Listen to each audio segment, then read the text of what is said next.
السلام علیکم۔ ایک نئی ویڈیو کے ساتھ پھر میں آپ کے روبرو ہوں۔ آج ہمیں اڑیا زبان کی ایک نظم بارش کی ایک صبح پڑھنی ہے، جس کے لکھنے والے ہیں سیتا کانت مہاپاترا۔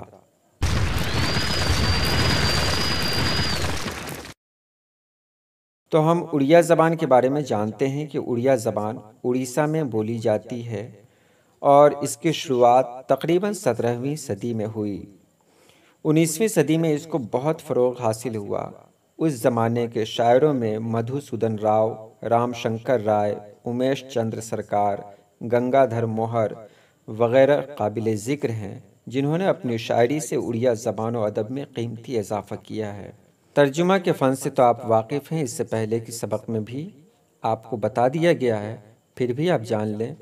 ترجمہ سے کیا ہوتا ہے کہ دوسری زبان کی چیزیں، دوسری زبان کے سرمایے اپنی زبان میں منتقل ہوتے ہیں۔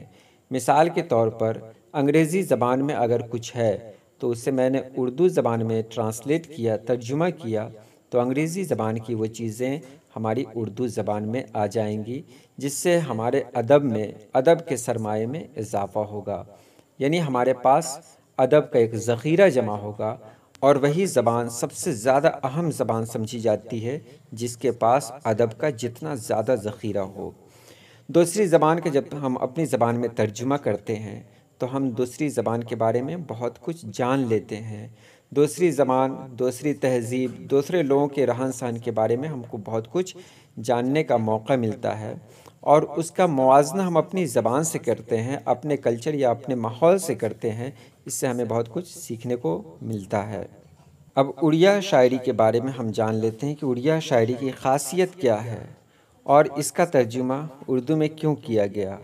تو اڑیا زبان کو اتکلی اور اڈری بھی کہا جاتا ہے، جو ہم نے راشٹر گان میں پڑھا ہوگا اتکل بنگ، تو اتکل جو ہے وہی اڑیا زبان ہے۔ اڑیا ادب کی تاریخ کو 4 دور میں تقسیم کیا گیا ہے۔ یہ تقریباً 7ویں صدی کے نصف سے 14ویں صدی تک اور عہد جدید یعنی 19ویں صدی سے اب تک اڑیا شاعری مکمل ترقی کی راہ پر گامزن ہے۔ اڑیا شاعری کی خصوصیت یہ ہے کہ اس کے اندر بہت مٹھاس ہے، پڑھنے والا مسحور ہو جاتا ہے۔ اڑیا شاعری میں قدرتی مناظر بیان کیے جاتے ہیں، اور اڑیا کے جو شعراء ہوتے ہیں ان کے خیالات میں بہت بلندی ہوتی ہے، جس کا نتیجہ یہ نکلا کہ اڑیا شاعری نے دنیا میں اپنی ایک پہچان بنا لی ہے۔ اب نظم کا خلاصہ جانیں۔ نظم بارش کی صبح سیتا کانت مہاپاترا کی لکھی ہوئی ایک بہت خوبصورت نظم ہے، جس میں انہوں نے بارش کی ایک صبح کا تذکرہ کیا ہے۔ تو اس کو جاننے سے پہلے آپ تھوڑی دیر کے لیے اپنے آپ کو بالکل خاموش کر لیں، اور جو میں کہہ رہا ہوں آپ صرف اس کو سمجھیں اور اس کا خیال کریں کہ ایسا ہو رہا ہوگا۔ بارش کی ایک صبح کسی گاؤں میں ہے، ہم لوگ کسی گاؤں میں ہیں۔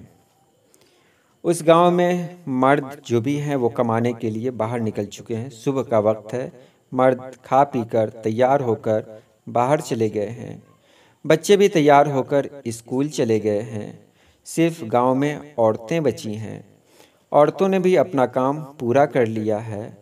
تبھی ایک عورت ایسی بھی ہے جو آسمان کی طرف دیکھتی ہے تو آسمان کے ایک کونے پر کالے بادل نظر آتے ہیں۔ وہ کالا بادل دھیرے دھیرے پورے آسمان میں چھا جاتا ہے، اور دیکھتے ہی دیکھتے موسلادھار بارش شروع ہو جاتی ہے۔